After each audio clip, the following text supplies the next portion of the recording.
This Monday.com ad was created by a team of people and AI agents. Reese, our content agent, wrote the copy based on our best practices, like mentioning Monday.com 3 times. That was the second. Johnny, our coordination agent, built the timeline and kept everyone aligned. Olivia, our human creative director, stayed in the loop. Because agents are great, but they don't always know when a joke lands. She had one note: tell listeners it only takes minutes to build an agent. So, minutes. Create your own AI agent today on Monday.com. If your fashion wish list lives rent-free in your brain, you need to be on Poshmark. With Poshmark, you're shopping millions of listings from thousands of closets, each curated by someone with their own style. Vintage finds, designer pieces, and everyday staples all in one place. Search for your favorites or let the discovery come to you. Poshmark makes it easy to find what you actually want to wear at prices that feel like a quiet win. Download the Poshmark app today and use code PODCAST10 when you sign up to get $10 off your first purchase. Are you noticing your car insurance rate creep up even without tickets or claims? You're not alone. That's why there's Jerry, your proactive insurance assistant. Jerry handles the legwork by comparing quotes side by side from over 50 top insurers, so you can confidently hit buy. No spam calls, no hidden fees. Jerry even tracks rates and alerts you when it's best to shop. Drivers who save with Jerry could save over $1,300 a year. Don't settle for higher rates. Download the Jerry app or visit jerry.ai/libsyn today. That's jerry.ai/libsyn. Noah Joseph.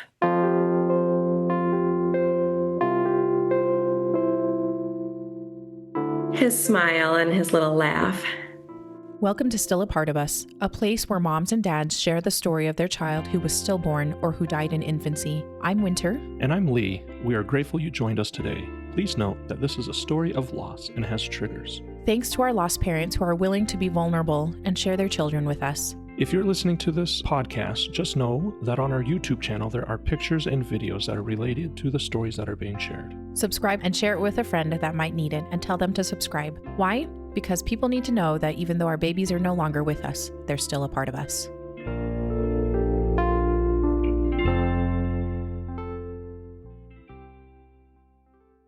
Welcome to Still a Part of Us. We are so grateful to have Jenna on.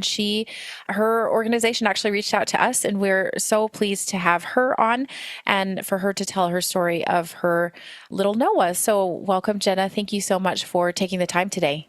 Yeah, thank you for having me. So can you tell us a little bit about yourself and maybe like where you're located, what you do for work, and what your family looks like right now, actually? Sure. So I live in Plymouth, Minnesota with my husband and our 2 boys, Oliver and Maven, and they're 14 and 11. And I am the vice president of the Child Loss Foundation. Yeah. And that's the thing that's kind of fun, is that we also get to meet some really amazing people that are doing some good work. So once again, Jenna, thank you so much for coming on. And what do you guys like to do as a family? We're pretty busy people. We love being with our family and our friends. We're pretty active, whether it be traveling or just hanging out with friends or barbecuing and grilling or swimming, going to the lake. We love visiting our friends' cabins in the summer and getting somewhere warm in the winter. Both of our boys are actually big into dance. They both do competitive dance, so we spend a lot of time at dance competitions. Yeah. Yeah. And then they are getting into golf as well. My husband's a big golfer, so that's important to him. So you guys are busy. That's all. Yeah, we like to be busy. Yep. That is wonderful. And at the time of this recording, how long ago was Noah born? He was born, it will be 17 years in November. So he'd be about 16 and a half right now. Okay. So, and this is also another thing that is kind of unique, is that we actually don't interview a lot of moms that have had such a long time between, and I say long, that it probably feels like yesterday that this happened, but we interview a lot of women that it's been just, a year or a couple years or 6 months or something. And so we appreciate your perspective. So yeah, of course. Can you tell us, and are both you and your husband from that same area? Are you guys originally from that area? I am. My husband's actually from Connecticut, so we have a very unique family story. My mom and his mom were best friends growing Oh, up. It's grade school. So my mom's family lived in Connecticut, and my husband Scott is uh-huh. from Connecticut, and I grew up going out there and visiting his family when I would visit my family. So we've kind of known each other since we were very little. No Very funny, way. yes. That So is fantastic. I know. So I joke and say it was an arranged marriage, which it was not, but it's very funny. So it works. It works well That for the is, moms. Yeah, yes, that is so wonderful. Okay, so then, and I'm assuming that Noah was your first. he was. He was. Yes. Okay, so tell me, when you guys got married after your arranged marriage, just Yeah. kidding. Did you guys plan on having a family? Was that something that you guys wanted to have? Yes, definitely. That was really important to us. And I got pregnant with Noah about year and a half Okay. after we got married. And it was honestly a pretty uneventful pregnancy. I got pregnant very, very quickly. I think much quicker than we had anticipated. Okay. So all of a sudden it was like, okay, this is happening. Like we're having a baby. Yeah. Um, That's so that's yeah. so fun. I mean, because some people run into fertility issues, so For that was. sure, for sure. Yeah, so we know how blessed we were in that moment to have gotten pregnant as quickly as we did. And did you tell your husband kind of right away? Was it kind of Mhm. something like, "Oh, I don't feel quite right," or were you just like, "Oh, let me just check." Yeah, he was at work actually, and I just kind of felt like I don't know. I took a test. It was positive, and so I waited until he got home, and I think, and I'm trying to remember. I should remember this, but I feel like I either made or ran out and like bought a onesie that Uh-huh. was like world's best dad or something like that. I can't Yeah. remember if I like puffy painted one or if I like bought one. I honestly cannot remember, but I laid it on the bed in the guest bedroom, which would then like become the nursery Mhm. with the pregnancy test. So when he came home, I was like, I have something to show you. And yeah, so it was wild. Oh, so exciting. I'm sure you guys were just excited and also Yeah, we surprised. were. It sounds like a little surprised. Yeah, yeah. The time shocked at like the timeline. Yeah, just like how quickly that went, but really excited. Yeah, I mean, and we were the first really amongst any of our Oh, friends to get pregnant and yeah. yeah, that's so exciting. Mhm. Okay, so then obviously first pregnancy, did you go into the doctor pretty quickly to get everything checked, labs Yep. and that type of thing? Yep, we did pretty quickly after, and they confirmed the pregnancy. And, um, it's crazy to think about because now I feel like things are so much different and people have so many more ultrasounds and different things. But Yeah, in that entire pregnancy, we had one ultrasound at 20 weeks, and that was it. yeah. Um, and we found out he was a boy. Everything looked perfect. I mean, it was a pretty textbook pregnancy. Yeah. Yeah, all went really well. He was healthy and moving all along the way. And then he was breech. So He was. that Okay. was like one decision that we had to make right before Oh, his birth, like a few weeks before, was did we want to try to have him flipped or did we want to schedule a C-section? And ultimately, I had heard some stories from others that had tried to have the baby flipped and yeah. just A, how painful that was, and Yeah. B, like the distress that it can cause. So we made the decision that we felt like was right for us was just to have a scheduled C-section. So Okay. Okay. So nothing, which is totally great. Like that you want to make sure that the baby's fine and yep. you're good and everything. So, and when you guys really quickly, when you found out that he was a boy, did you Yeah. guys have some names in mind, or did you Not have at a all. list? Actually really just thought I was having a girl. Oh, So I was really? not really quite like processing the fact that it was actually a boy. Yeah. Um, and I'm not gonna lie, I was kind of sad at first. Like it's easier for me to admit now. I mean that I did not admit that in the moment, but I was like, no, I'm supposed to have girls. Um, and But I mean, obviously, was just Yes. really happy that it was a healthy, a healthy pregnancy, and we were very excited we were having a boy. And but no, we we played around with some names for a while. It was hard for my husband and I to agree on Uh-huh. names. So we landed on our top two names were Noah and Oliver, which our second son's name is Oliver now. Yeah. So Yeah. So you got both of them eventually. yeah. That is so, so fun. And then were you feeling okay during the pregnancy? Like nausea or anything, morning sickness? No, I mean, really, it was pretty good. I'm not one that loves being pregnant, so I mean I'm very short and I have a very short torso and I gained a lot of weight, so Oh, it was very uncomfortable, but yeah, I mean otherwise all was fine. that's great. Yeah. Did you end up having a baby shower? I'm assuming that this was a big deal since it sounds like you were Yeah. kind of one of the first in groups of friends and Yeah, maybe and we were your families. the first within our friends, and then the first on my side of the family. Oh, And my brother and sister-in-law have a baby, or had a baby on my husband's side of the family, so okay. it was the second on their side, but still, of course, very exciting. And so, yeah, we had shower in Connecticut, we had shower here in Minnesota. So we had several showers. Yes, because We were, everybody we were just, showered with a lot of love, and yes, so was Noah. Yeah, I know. And so many people are so generous. And I know. okay, so then you are feeling good. He looks great. Checking out throughout the pregnancy at the end. And then you do have a scheduled C-section date. Right. Right. Are you feeling worried about it or anything like that? Nope. Okay. Nope. I was feeling pretty good. I was ready. I was ready for him to come out. I was ready to be done being pregnant and just meet him. And the C-section went very well. It was very quick. Okay. It was I mean, there's so many things about C-sections that people don't tell you, but Yes. like just like weird feelings after, like in your body, Yeah. but otherwise, I mean, it went really well, and he was just a perfectly healthy 8-pound baby. Oh, 8 pounds.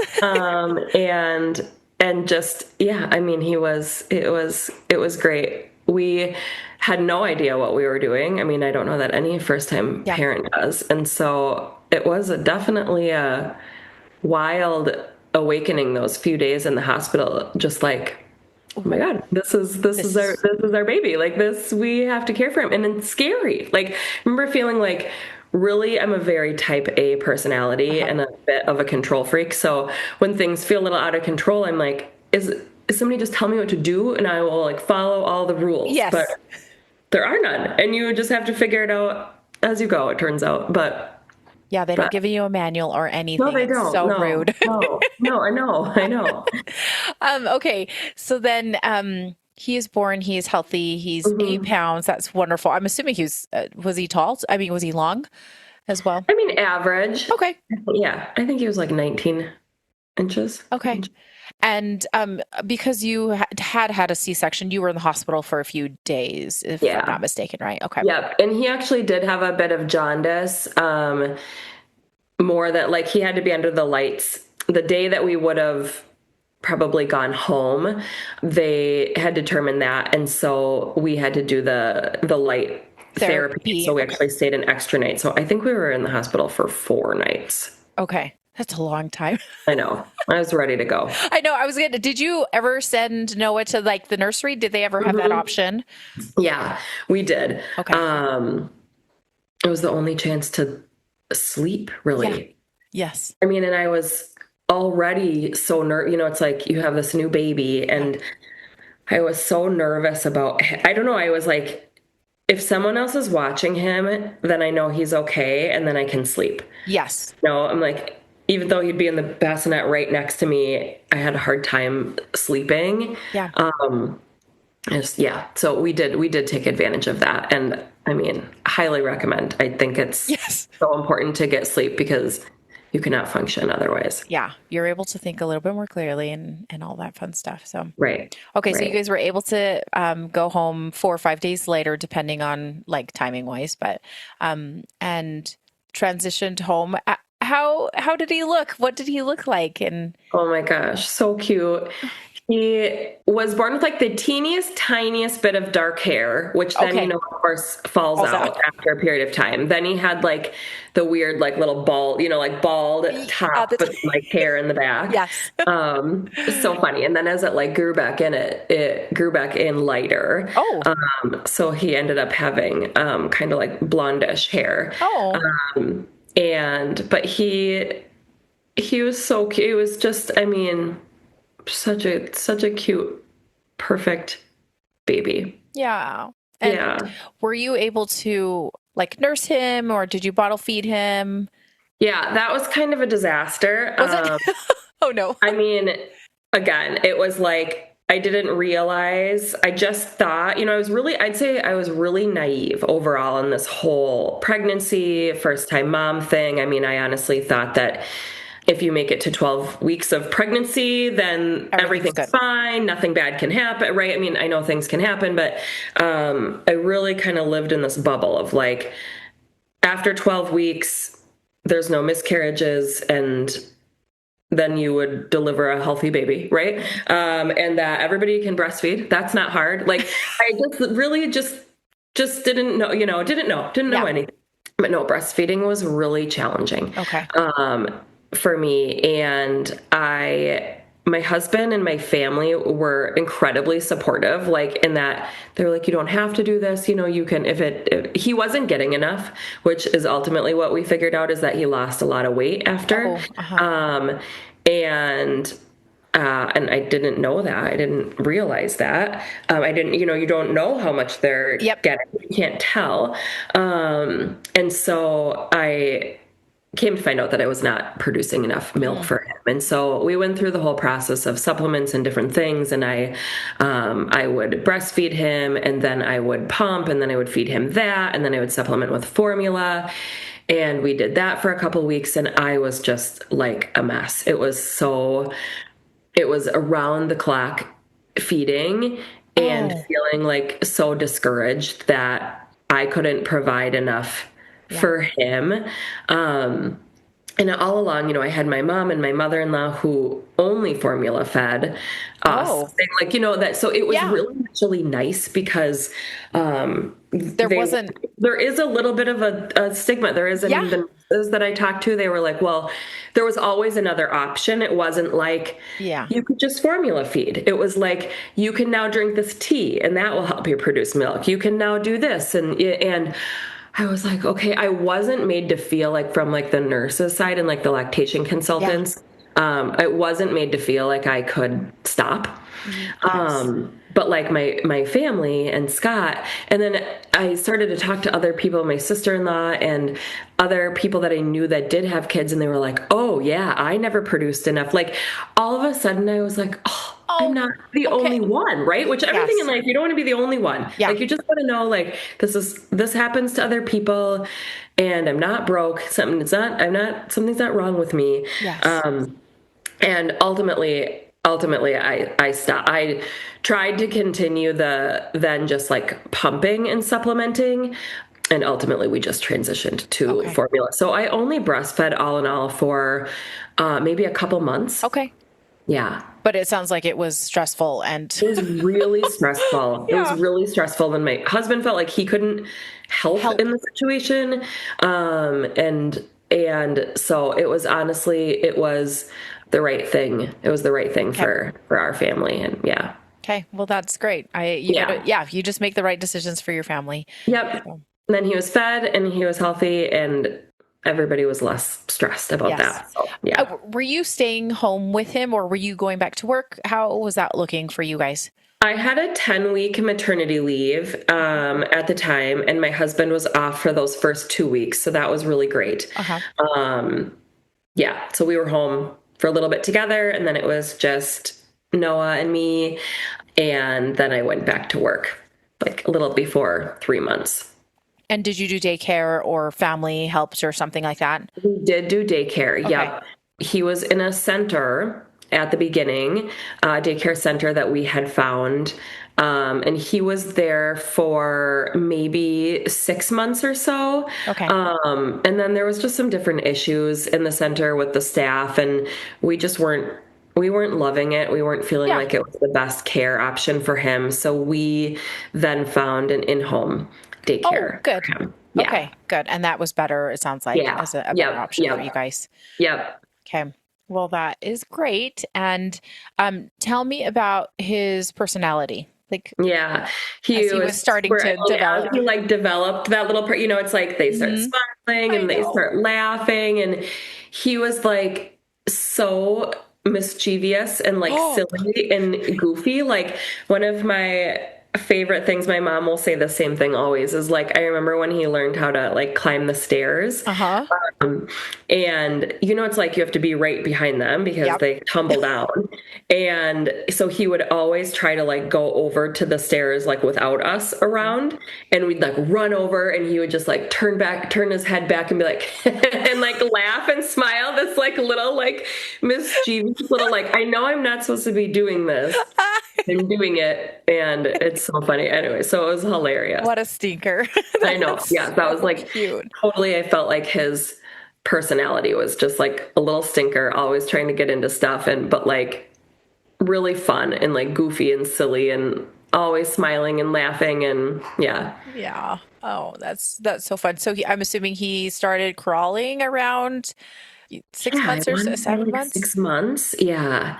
I want to say like 6 or 7 months he was crawling, and then he walked right around his, or no, he didn't walk. He was walking, holding on to Holding things on to things. at that Okay. point. That yeah. Yeah. Mhm.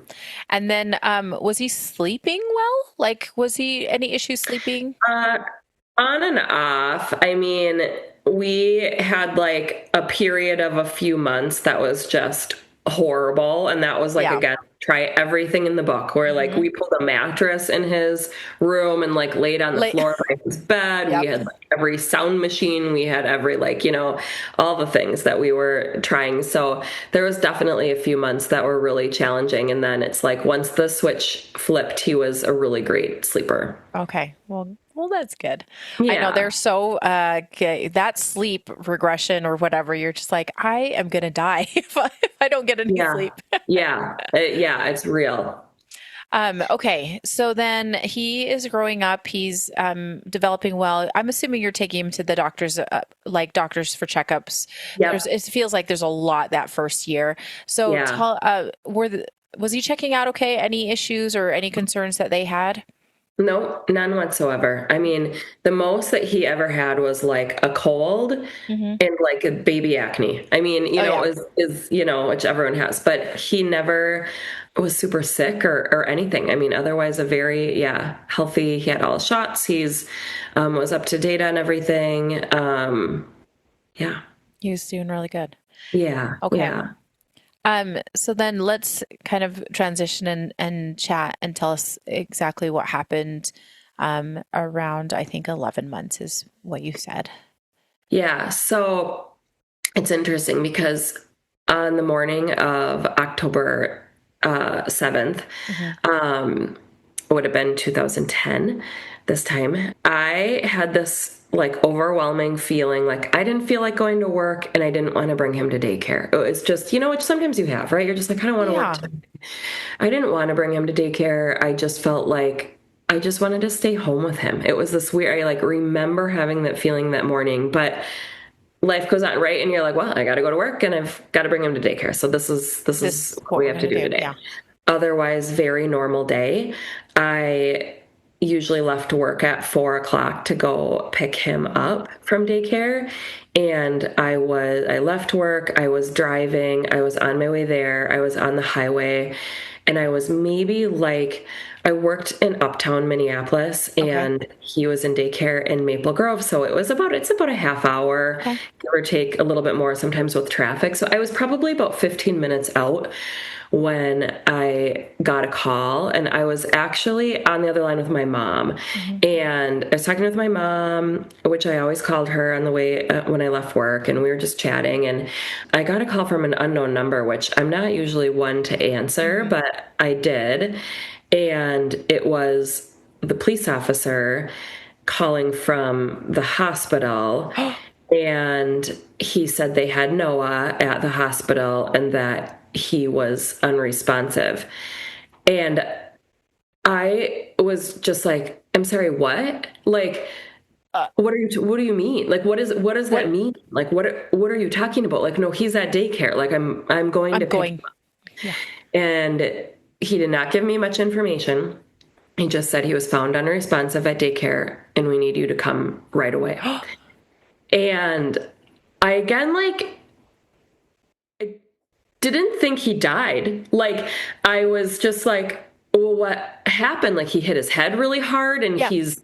he has a concussion, or like, like, what do you mean? I just did not, I was not computing what he Yeah. was telling me. And I'm like, well, is he okay? And he's like, we need you to come right now. And I was just like shocked, but I could like tell it was bad, but I did not know how bad. And I called my husband right away, and they had just called him, and he worked downtown Minneapolis and took the bus. So Oh, he was on a bus, so he had to get to his car. And sorry, he had not left work yet. He okay. worked later than me, and so I did pick up, and so he was still at work, but didn't have a car there to leave. Yeah. So had to get on the bus, and I was like, "You need to come to the hospital right now." I called my mom.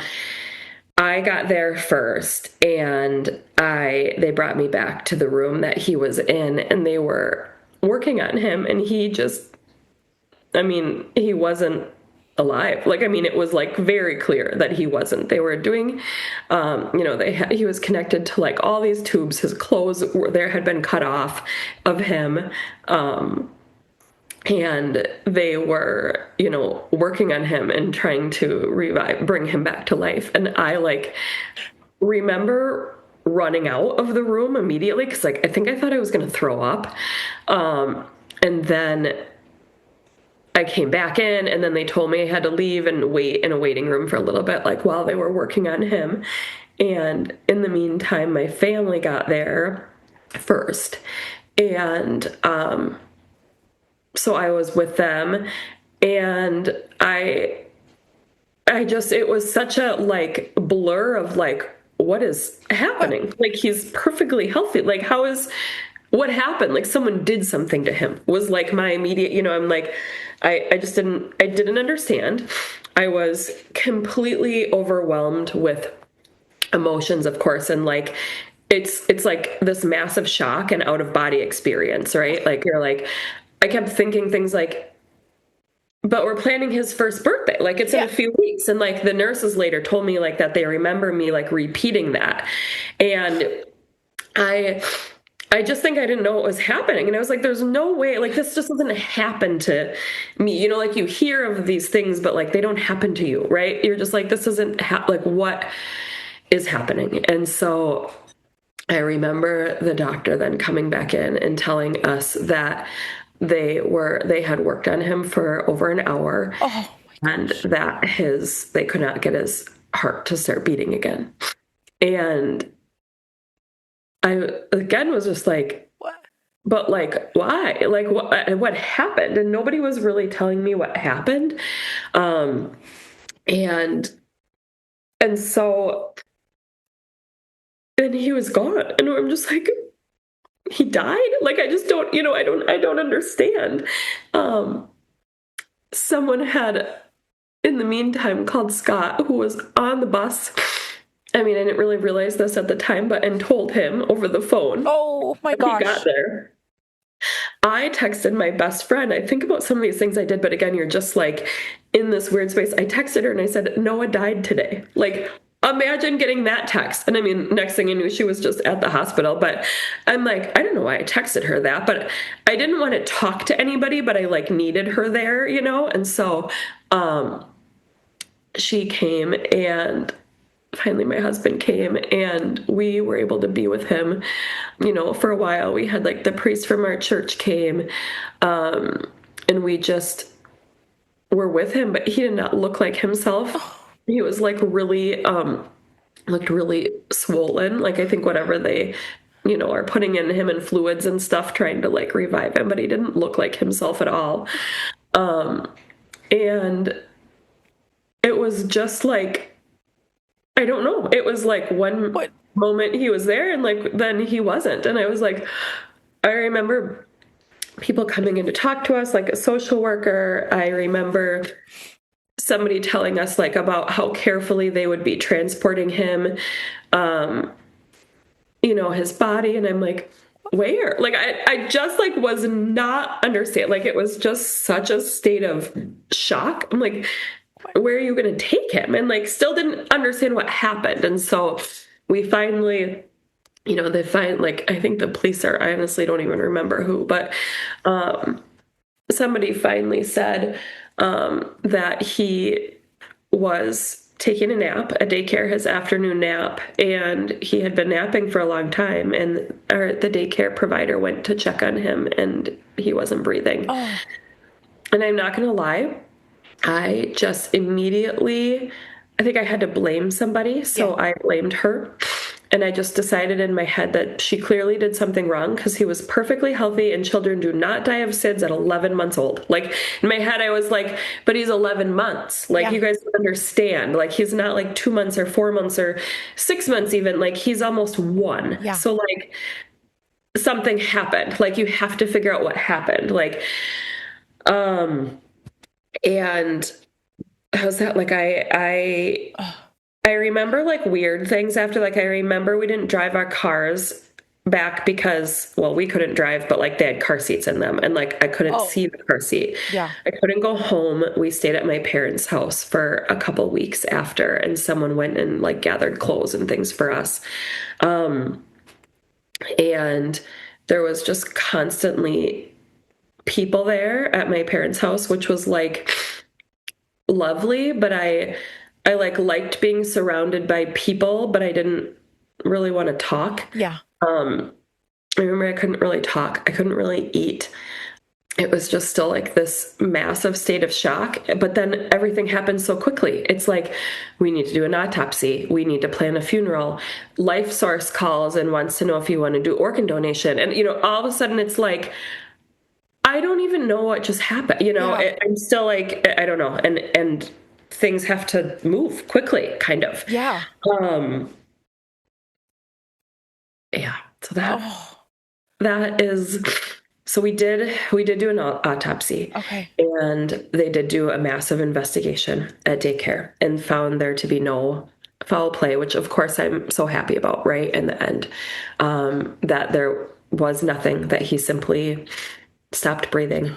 The autopsy report came back with no cause of death, and so there was nothing wrong, and so they claimed it to be sudden unexplained infant death.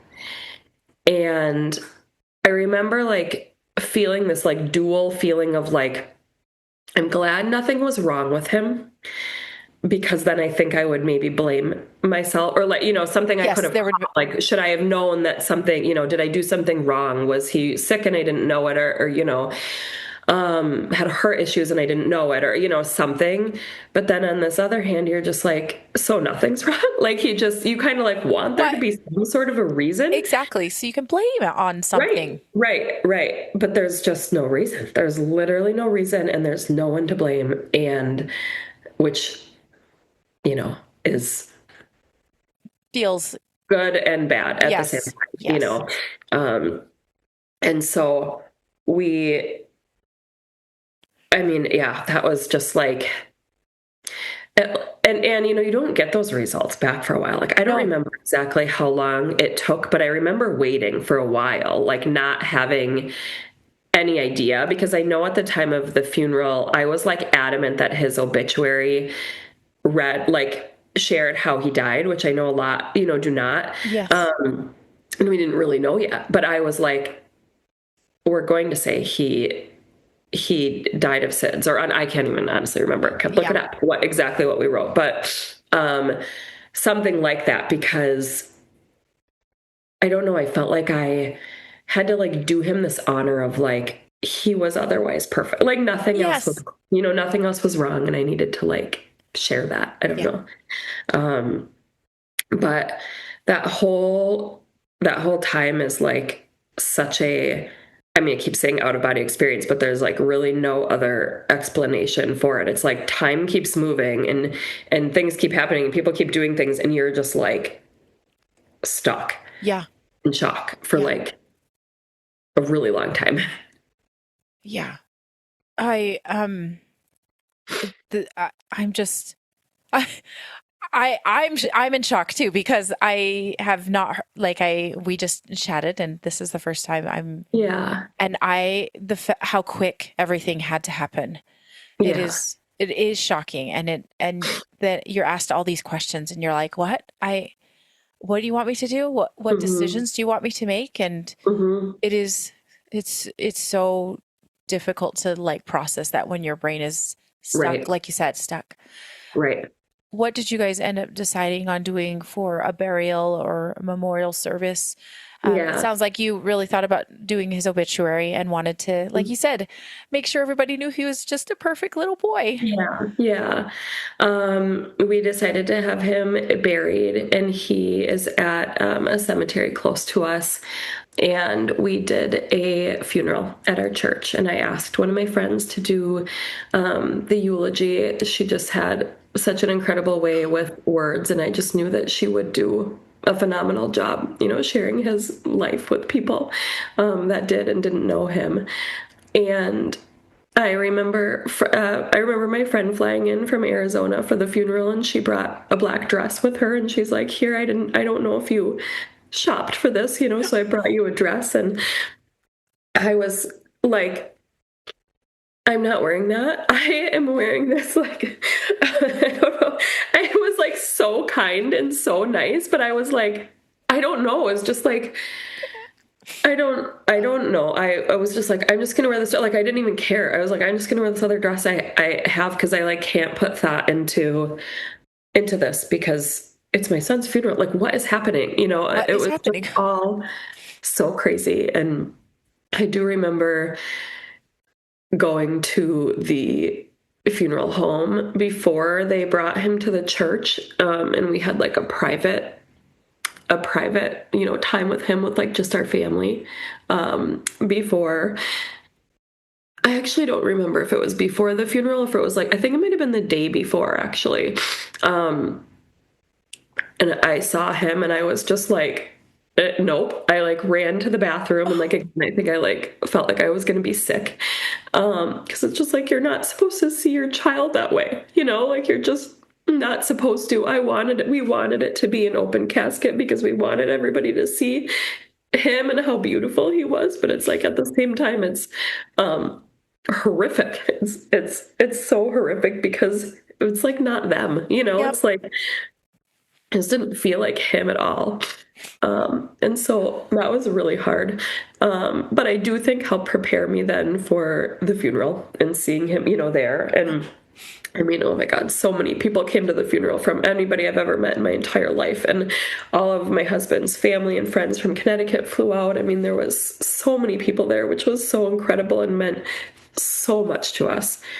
And it was a beautiful service. I don't remember putting it all together. I know I was at meetings and stuff for it, but I think my mom and my mother-in-law did a lot of it. It figured a lot of it out. I just don't think we were in a place where we could make decisions Yeah. um, for all of that. And again, it's like, there's kind of a lot that goes into it. It's like, choose every song and every reading. And I'm like, I I know. don't know. And so it was a beautiful service, and it was a beautiful way to honor him. And then we had the burial after at the cemetery. Yeah. And we have his face is on his On his gravestone marker. gravestone. Oh, Yeah, good. so that anybody can see him, because he's such a cute baby. Um, and I went to the cemetery a lot after Noah died. I Yeah. found peace being there by him. Like, it was weird, because even though like I knew he wasn't like that, I don't know, I felt closer to him there. And so I went a lot. We went a lot, as my husband and I, but I went a lot on my own too. I just felt like I could like talk to him and be by him. And but it was, like I said, we stayed at my parents for a couple weeks. It was You did. going home was really difficult. We made the decision to have our friends go in and clean up everything that was a baby item. Like, bottles. I mean, it's like we left that morning for work and daycare and never came home. Yeah. And put everything in his nursery. I'm like, I can't go in and see all of his stuff, but I like don't want it packaged up and put away. And so they had gone in and brought everything to his room and just kind of like shut the door to his room. And that way, when we went home, at least, I don't know, we didn't see everything immediately, but it was just like this deafening silence. I mean, you go from being parents of, almost 1-year-old who's, busy 1-year-old. We're very busy. He's full of life and laughter. And we were in like such a great rhythm and just like absolutely loving being parents. And all of a sudden it's just like quiet and it's just Scott and I, and we're like, what do you do? Like, what are we supposed to do? It wasn't like we were in any place to like, I don't know, go do anything. Like, it's just like, I don't even know what we did. I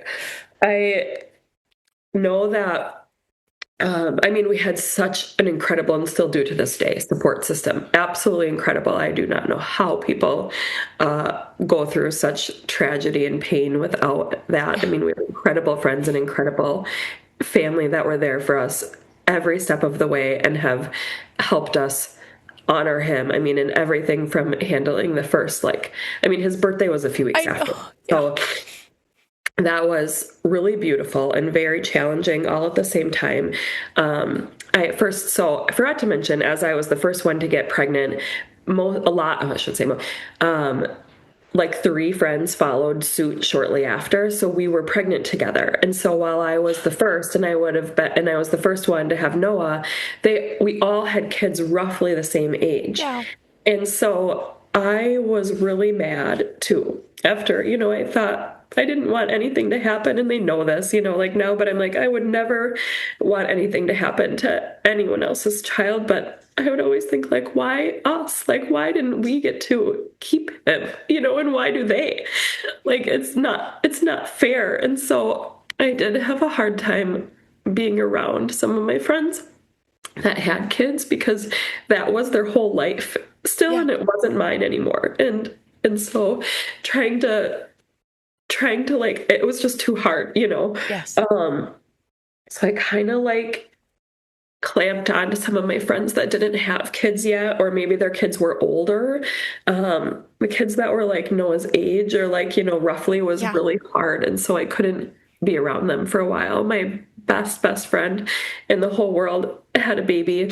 Noah was born in November, and so she was born in March, and I couldn't go to her first birthday, and I actually made my parents take me to Florida with them over that time, because I felt so bad. I felt so guilty, like I can't be there for her for the first birthday, which is like so special and so important, but I knew I couldn't do it. I could not do it. And so I like found ways to like figure out how to go through like each those big challenging moment.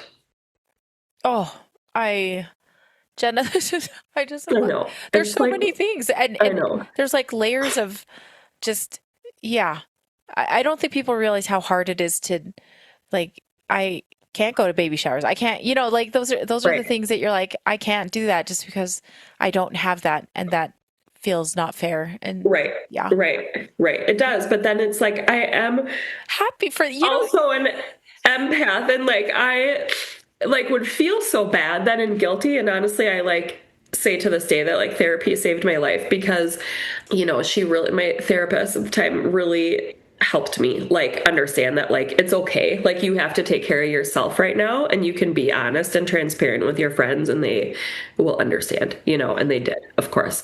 But I say I used to be a really different person, in that like I wanted to always make sure I was pleasing everyone first, and like think I put myself on the back end of that. And I will say that this really had to change my perspective because I had to learn self-care. I had to learn how to take care of myself, Scott and I, and we grieved so differently.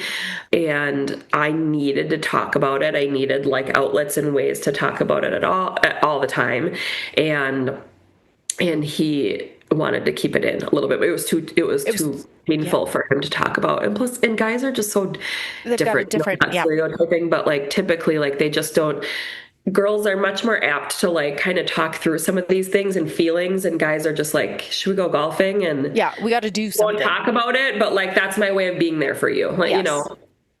And so, but there was a support group at the Children's Hospital that Scott and I did go to together every month, and that was all parents who had lost a child of SIDS. So that was really helpful. I found myself really needing, like, the people that I found along the way that had been through this, like child loss in general was helpful, but specifically SIDS or sudden unexplained death, you know, because there was just something about this, like you wake up one morning with a perfectly healthy child and you go to sleep that night without them. And it's just such a shock, like just this, there's nothing wrong. And all of a sudden they're gone, you know?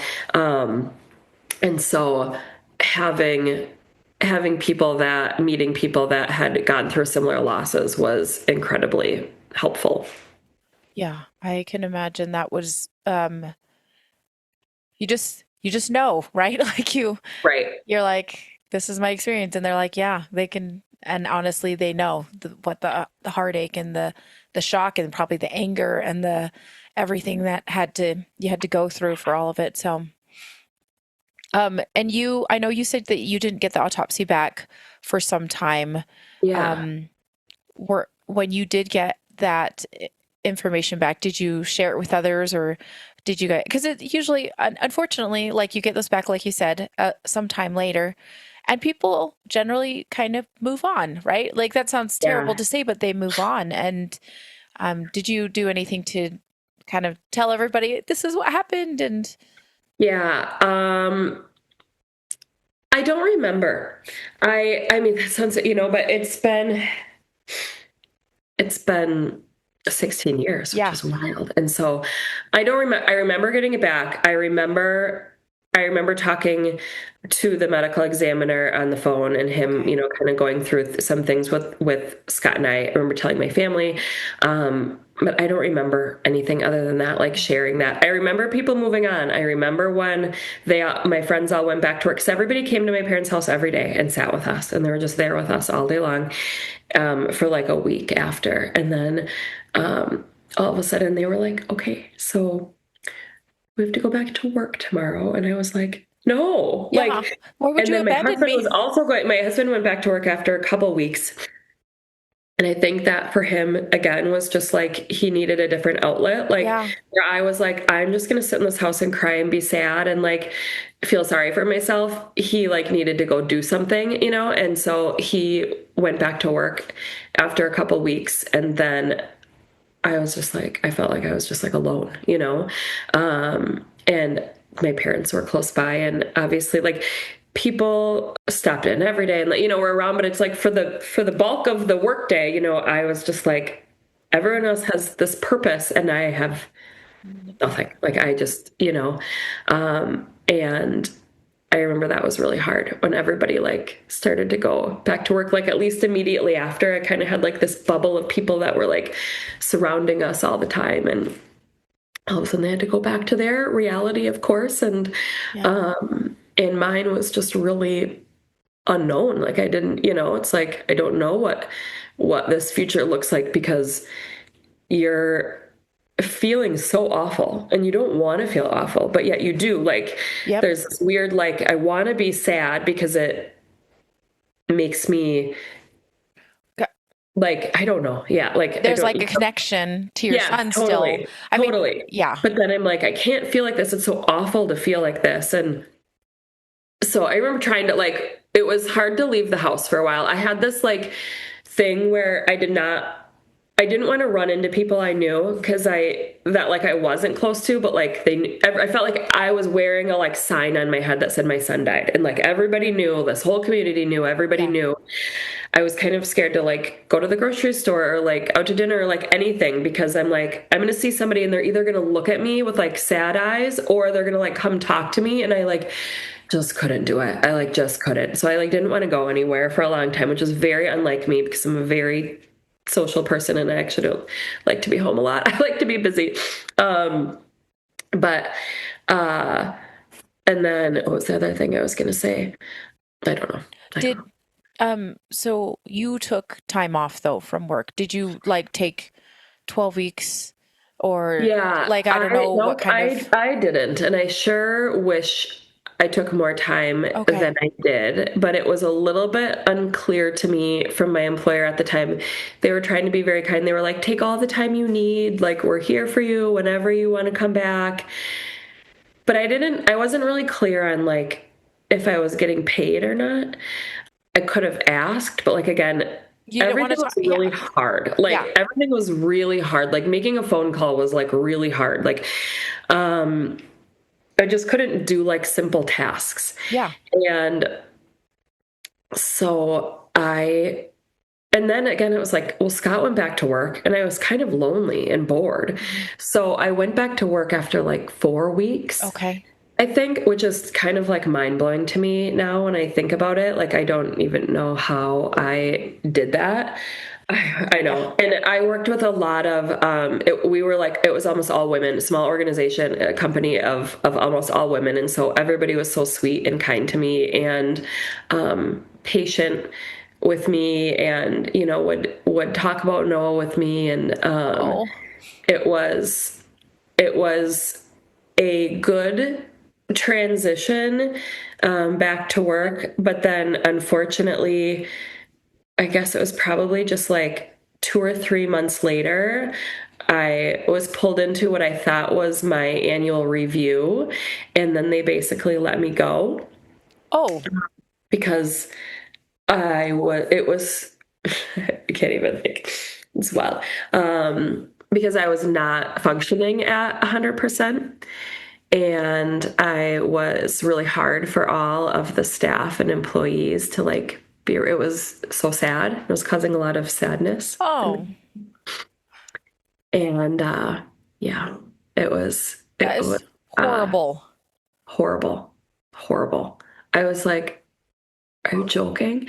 And I can look back now and I'm sure I wasn't functioning I mean, I know enough now through my job and like the research that we've done on all this to know that like a grieving parent or a grieving person is really only functioning at about 30% 3 months later. And even at 6 months, it's about 60%. So yeah, you're certainly not, you're not functioning at any sort of capacity at any sort of capacity, nor is that like your priority in that moment. It's almost like you have to take the baby steps of going back to work and getting yourself back into a daily routine. And I mean, my advice now to somebody would be like, do it slowly.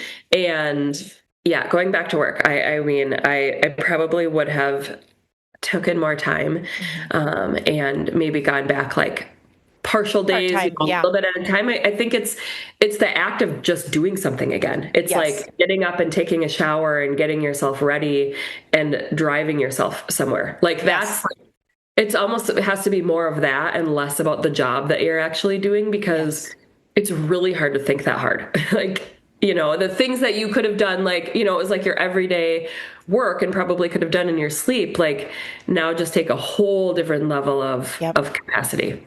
Yeah. Oh, I'm just like, oh, that's like kicking you when you're down. I just think that's not very It really nice. was. But then also, okay, so right before that, found out that I was pregnant again. So I got pregnant with Oliver 2 months after Noah died. Oh my gosh. Okay. And kind of on purpose. I mean, like, you know, like we were sort of like, we don't really know what to do. We're meant to be parents. We're parents, but we're not parenting a child physically. Yeah. And it, of course, is in no way to replace Noah, but just that like feeling of like, we want to have another baby, you know, like we have a purpose right now. Like we feel like our purpose was just like stripped away from us. And, want some joy back in our life. And so anyways, that also happened very quickly. And so in the end, it was, I think, truly a blessing, because there is no way that we would have sent Oliver to daycare, just given what happened. Like, we had already decided when we have another baby, like, that I would stay home for a year. There was like something about getting through that first birthday that was kind of like the milestone that we needed to get through. And so I then stayed home through that pregnancy and with Oliver for a year. So it was, a blessing now. I see that. And at the time I was like, this is horribly cruel. Yes. Wow, that's crazy. Oh, and then of course, pregnancy after loss slash parenting after loss is a real doozy. Yes, it sure is. And I had a really challenging pregnancy. I was, with Oliver. Okay. Yeah, I was bleeding at 8 weeks and just kind of assumed I was miscarrying, and it was at night. So we went to emergency at the hospital that Noah had just died at 2 months before. Oh my gosh. And so I had like a massive panic attack, thinking I'm losing another baby. And I just lost a baby, and like, it was just awful. And I'm in this place that like is a reminder, major like PTSD from. Yeah. And it ultimately turned out that I had a blood clot, and so he was okay, but I had a blood clot and a subchorionic hematoma. Okay. That they put me on modified bed rest for 20 weeks. And because the idea was that like if the clot gets bigger, like they can either grow and then they would burst, and then it would like separate the uterus and the placenta, so then I would lose him, or they can shrink and go away. And they're like, a lot of times they shrink and go away by 20 weeks and like everything will be fine. Well, I just had like the 1% happen to me. So I was like, yeah, that's usually what happens to people, but that won't be what happens like, to me now. Now I'm in this like world where all the bad things happen to me. So I'm like, so I took this modified bed rest to the extreme. Did you? And I mean, I was like, I will not move then. Like, I will not lift anything heavier than a gallon of milk, and say no more. I will not do anything. And so that was also kind of miserable. And very scary. I mean, I lived in just like this massive fear for the first half of my pregnancy that I was going to lose him too. And then it starts to, and then your brain goes to like really dark places, right? Like, are we ever going to be able to have children again? Like, is this just like what's happening? And I mean, ultimately, it did shrink, not without a few more scares along the way and a few more hospital visits, but it did shrink and dissolve and go away, and had a healthy baby boy. Oh my gosh. Jenna, I'm like, I feel wrung out. Like, I know, it's exhausting. And just kind of everybody was like, oh yeah, I get past 12 weeks. Oh yeah, I get past this. And then you're like, he died at 11 months old. Like, right. So then he was born, and then we had now it's like vigilance. Is this somehow hereditary? Yes. Which, like, I know it's not, but you think all these things, right? Mm-hmm. And so we got like a breathing monitor that he wore every night, and that was sort of like our saving grace. And they have so many of those things now, like for people, but it was kind of new back then. Mm-hmm. But that was what helped us truly be able to sleep. Because I was like, if that thing isn't going off, then I know he's breathing, and then then we can sleep. But it was definitely a tough, the first few months especially, just like, but yeah, so it was ultimately, I mean, we had to navigate that whole next year, very cautiously and very, I mean, it was just every like milestone was, then it's like then Oliver became older than Noah ever was. And that, it's like you surpass those Yeah. dates. But it was like always very important to us, like from the very beginning, like, or shortly after Noah died, we're like, we won't be able to make sense of this. We won't understand, like, I do not believe things happen for a reason. Like, that's not a saying that I like people to say. But like, if this happened, because this happened, we will do something good in his name. And we wanted to make sure that like people continued to talk about him and knew he existed and like know him, like that he couldn't just go away, completely. That we would find ways to continue to honor Noah and talk about Noah. And so shortly after, well, that next summer our friends helped us put together a golf tournament for Noah. So we ultimately started a foundation for him where we raised money for other organizations that support grieving families. And we did 8 golf tournaments over there. So we did 10 years of events. So we did 8 golf tournaments and 2 cocktail galas. And so we were able to raise a lot of money for these organizations, and like year after year, like having people come together and talk about him and say his name and just feel like each year we got to like have this celebration of him and for him was like one of the best ways, I think, for us to like kind of begin to heal a little bit and mend our broken heart. And yeah. Oh, wow. Like, that is really cool that you felt like that was something you guys had to do, and then friends were able to help and support. I just think that's so cool. Yeah. That you did that. And and it gave them something to do too, right? Because people want to do something for you. Like they want to be there for you and they want to pour themselves into you, but they don't know how to help, right? Like what's the best way? Like what do you need? And this I think felt good for family and friends too, to be like, we're doing something, we're helping, like that makes other people feel good too. It really does. And if that's one thing, you can also try and give an assignment kind of like that. Just like, yes, you can help me this way. Yeah, I can put you to work. Yes. Oh, that is wonderful.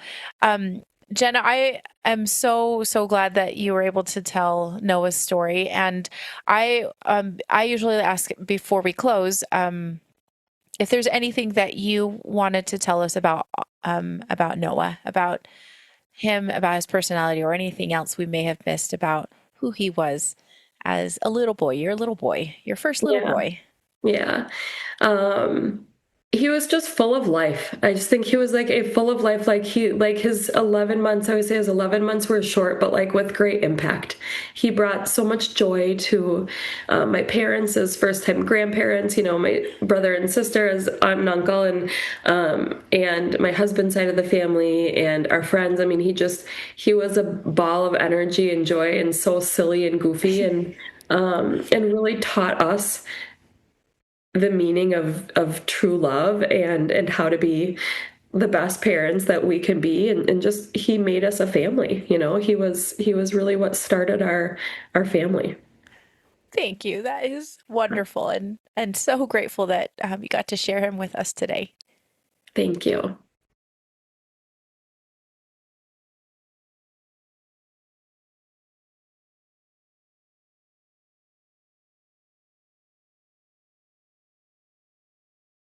You know what's wild? Most people are still overpaying for car insurance just because it's a pain to switch. That's why there's Jerry. Jerry's the only app that compares rates from over 50 insurers in minutes and helps you switch fast with no spam calls or hidden fees. Drivers who save with Jerry could save over $1,300 a year. Before you renew your car insurance policy, do yourself a favor. Download the Jerry app or head to jerry.ai/Libsyn. That's JERRY.ai/LIBSYN.